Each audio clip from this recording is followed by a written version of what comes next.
Warning, spoilers for The Handmaid's Tale Season 2 finale below. Well, at least someone got out of Gilead. After Emily stabs Aunt Lydia, Commander Lawrence reveals himself to be a better man than most in Gilead.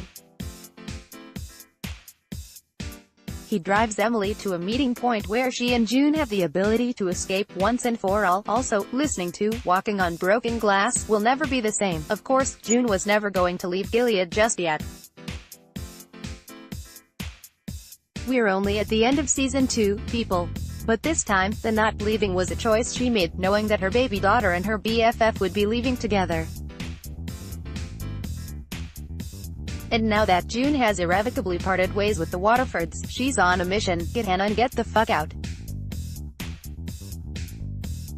On the other end of the winning at life in Gilead spectrum is Serena Joy. After 2 seasons of seeing her alternately composed, pointedly cruel and righteously angry, Commander Fred Waterford has finally succeeded at breaking his wife's considerable spirit. She tried to organize the other wives to push for girls and women to be able to read in Gilead. Instead, she loses a finger in a draconian move co-signed by her husband. And then she loses the daughter she wanted so desperately to be hers. It would be impossible to properly close out the finale without a shout-out to the unsung heroes of Gilead, the Marthas. These women often feel invisible, standing in the margins of both the show and Gileadian society. Yet they hear everything, do much of the caretaking for Gilead's children, and have a freaking underground Martha Railroad, Rita forever and ever and ever.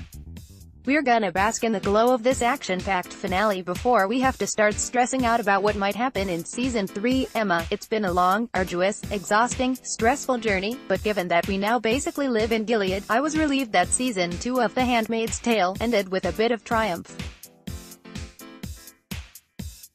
This week, Donald Trump put forth Brett Kavanaugh as his SCOT U.S. nominee. As a result, we very well might see a United States in which access to reproductive rights and healthcare are curtailed greatly in the very near future, and I truly needed a reminder to no laete bastardes carborundorum. This finale was full of righteously angry women taking action, for better or worse, in various capacities: June, Emily, Rita, and even Serena Joy. They may not have all been successful or particularly wise in their endeavors, but at least they fucking did something. Laura, yes, I just wrote a piece today on how 5 men could ultimately reverse abortion rights in the United States, and then the final Handmaid's Tale episode, always eerily prescient, presents a panel of men deciding whether women and girls in Gilead should be allowed to read. Using Eden's Bible, which is scribbled with her meticulous notes, Serena and the other wives make a strong case for why their daughters should have a right to education, to read God's Word. And the commander dismisses her. "We appreciate your interest in our work," he says, reminding the women that the business of governing is solely men's domain. Then he has Serena arrested, and she returns home missing a finger. I think it's interesting that the commander punishes Serena so harshly for her insubordination, whipping her, having her hand mutilated, while June literally slaps him across the face, and all he has for her are a few harsh words. "You are the misery of all men," he says. "All of you." I get the sense that the commander only doles out punishments when his power is challenged publicly. He doesn't necessarily need absolute power. Personally, he seems to respect June's insubordination and even invites her to stay in his house after she hits him back, but he needs to maintain the appearance of absolute power in Gilead. Did you notice the different ways he treats the 2 women? Emma, yes. It's a striking contrast. It feels a little bit like the Madonna whore complex. Serena is his wife, the Madonna. She is above June in purity, but also must stay in her lane. June is, in essence, a concubine, a whore, albeit one who has a strong spirit and whom Fred enjoys meeting as equals when it pleases him, aka in private, toying with and ultimately holding under his thumb. I suspect Fred spent much of his pre-Gilead life in his wife's shadow. She was the smarter one, the more eloquent one, the more famous one. Now she has helped him create a world where he is always above her without having to prove anything except his macho authority. when she organized the other wives in an act of resistance to the Gilead status quo. Fred, and the other men, 90% of whom were white, an eerie echo of so many of the Trump administration's meetings and photo ops, looked genuinely startled, threatened even. Their power is only held up if their wives buy into the idea that their husbands have the final word. Their power is, in essence, a total farce, held together only by complicit women. That's why Fred felt he needed to use force to quell Serena's questioning. It reminded me of a quote from Rebecca Traister's piece on female rage: "One reason that the fury of women is regularly dismissed as theatrical and marginal and unserious is precisely because, on some level, the powerful must sense that it is the opposite of all of those things. That, in fact, it presents a very real threat. The reason the anger of a majority gets suppressed is because it has the power to imperil the rule of the minority." Fred and the other commanders know that the anger of their wives, if not shut down, represents that very real threat. Serena has spent much of this season being disabused of the idea that white, male, patriarchal power will save her. This was her final grasp.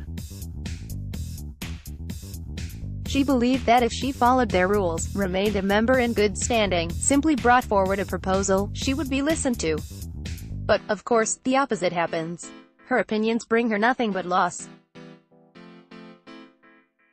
That act of taking her finger, turning her over to the guardians, as we find out Eden's father did to her, cements the truth: tying yourself to oppressive, powerful men will not save you. And it certainly will not save your daughter. But putting Serena aside for a minute, we need to talk about Emily. We both gasped during multiple points in her storyline this episode, so I know we both have feelings about it. Laura, first of all, since I always feel the need to comment on the musical choices in this show, I just want to say that this episode ruined my breakup anthem, "Walking on Broken Glass." The contrast between the empowering, uplifting songs and the creepy, horrifying scenes they accompany is just so jarring and effective. Season 2 really plays with music in a way that Season 1 did not, and I am here for it. On to Emily. She thinks she is about to go into a rape ceremony with a nutty professor, so she grabs a dirty knife. Is she going to stab herself? Him? We don't know. Turns out he doesn't intend to rape her at all, and she is so confused by the whole thing that she ends up stabbing Aunt Lydia. I guess she had to stab someone. But this is the scene that made me gasp at my desk. Did not see that coming. Of course, it was poetic justice for a handmaid to beat the shit out of Aunt Lydia, who has been oppressing them, torturing them and facilitating their rapes. But Emily seems immediately conflicted and remorseful about what she just did, and also terrified about what it means for her future. The scene may be cathartic for us, but it doesn't appear to have been cathartic for Emily. But while Emily cries and panics and tries to process what just happened, the professor barely reacts, and we soon learn that his intention is to free her from Gilead. Why her? Is it because she was a professor in her previous life, and he respects her intellectually? Is it because she is gay and has been genitally mutilated, so he feels extra pity for her and wants to protect her from any future rape ceremonies? What's clear is that even though her savior is a man, the architect of Gilead's economy, ironically, Emily asserts her power up until the very end. She was going to fight either way. And in ridding, or trying to rid, Gilead of Lydia, she did her part to protect the other women before escaping. Emma, I have a sneaking suspicion that Lydia will live to see another day. They can't kill off Aunt Dowd with so little ceremony, and we did see Commander Lawrence's Martha call an ambulance. I also suspect that Commander Lawrence will make an appearance in Season 3. The finale seemed to suggest that he has been long harboring doubt and guilt about what he helped build in Gilead, and I'd love to see that explored more down the road. I also agree with you that Emily's rage-induced violence towards Aunt Lydia was justified, but not satisfying for her. It was a great illustration of the fact that violent resistance, while perhaps necessary in certain cases, also comes with a cost, not just to the person on the receiving end of such violence, but the person who perpetrates it. I would imagine that Emily never saw herself as a killer, but Gilead has turned her into one. While Serena deploys an active resistance within the system and Emily deploys an active violent resistance fully outside of it, we see a third, quieter option emerge from the Marthas. I was struck by Rita's role in the wrap-up of this season and the window it gave us into the lives of the Marthas. These women have the least noticed role in Gilead, but perhaps the most vital. They are often tasked with caring for the children. They are treated as window dressing, and yet that means they are privy to everything. It also allows them to organize without causing a stir. A handmaid away from her room might be noticed, but Fred moves right past it when Rita isn't in the kitchen earlier in the episode. And yet, turns out the Marthas have a freaking underground Martha Railroad. Rita, who is, first and foremost, a survivor, decides to take a real risk. She creates a diversion and sends June on the Martha Underground Backyard Railroad, passed from one Martha to the next for safekeeping, allowing June to set off on a path toward safety and potentially out of Gilead for good. I also think it's worth noting that many, if not most, of the Marthas we've seen in this season, including the badass lady doctor, have been women of color. That felt intentional to me, women who are sidelined and ignored but prove to be the most vital to a resistance movement. Basically, the Marthas are the real MVPs of this season. Or, yes, I wish their characters had been developed a bit more. We are just starting to see some personality out of Rita. Treated her like shit, she says of Eden as she tries to come to terms with how she may have contributed to the teen girl's death.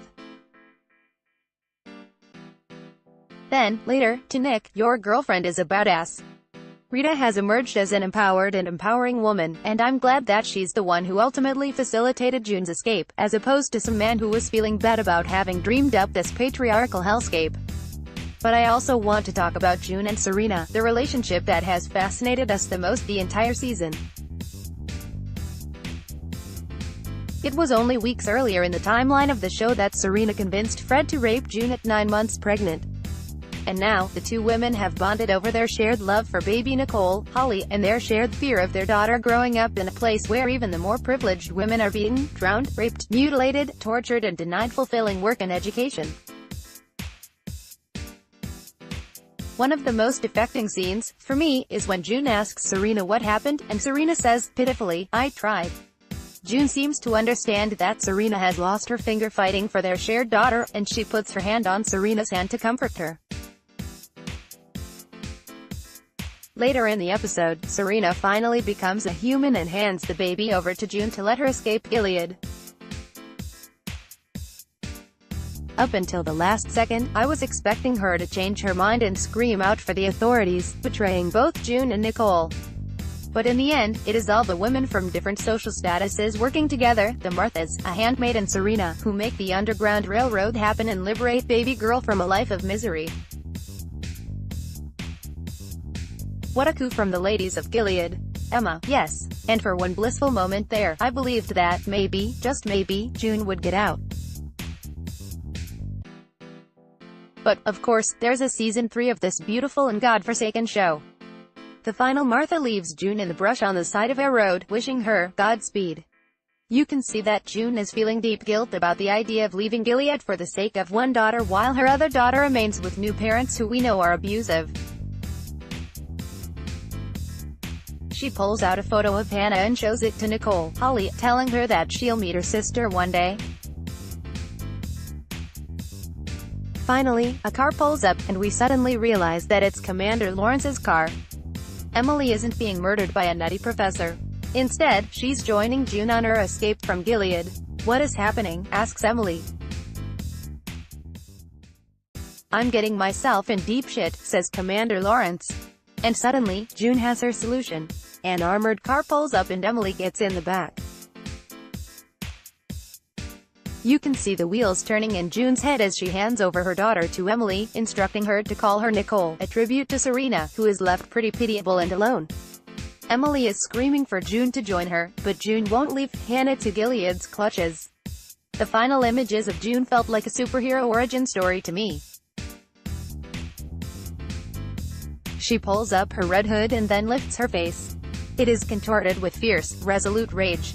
She turns around, walks away, and that's it. Laura, it was such a heavy, unexpected ending. I just want to say that I appreciated the comedic relief of the professor shouting to Emily as he freed her, "Keep away from drugs, lol." But seriously, she should take all the drugs. Whatever kind of self-care she needs at this point. At first, I was upset and skeptical that June would not seize her chance to escape. But it makes sense, as you said, that she can't leave Hannah in that place.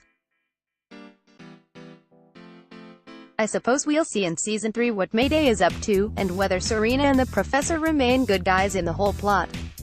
Until then, I will really miss us sobbing audibly at our desks across from each other once a week as we watch these screeners. And I'm sure our colleagues will miss it too. Emma, praise be. Blessed be the Fruit Loops. Godspeed. Episode 12, The Handmaid's Tale, lays bare the utter hell of raising a daughter in Gilead. Episode 11, The Handmaid's Tale, doesn't sanitize anything. Its birthing scene was no exception. Episode 10, The Handmaid's Tale, confronts the cruelty of ripping children away from parents. Episode 9, The Handmaid's Tale, has its first real Me Too moment. Episode 8, The Handmaid's Tale, exposes how much we lose when we ignore the work of women. Episode 7, in The Handmaid's Tale, the greatest threat is a woman with a pen. Episode 6, in The Handmaid's Tale, the road to Gilead is paved with Ann Coulter doppelgangers. Episode 5, The Handmaid's Tale, explores what resilience looks like in hell. Episode 4, The Handmaid's Tale, brings us the world's most get up baby shower. Episode 3, Handmaid's Tale, takes on the everyday horror of disappointing your mother. Episodes 1. Download.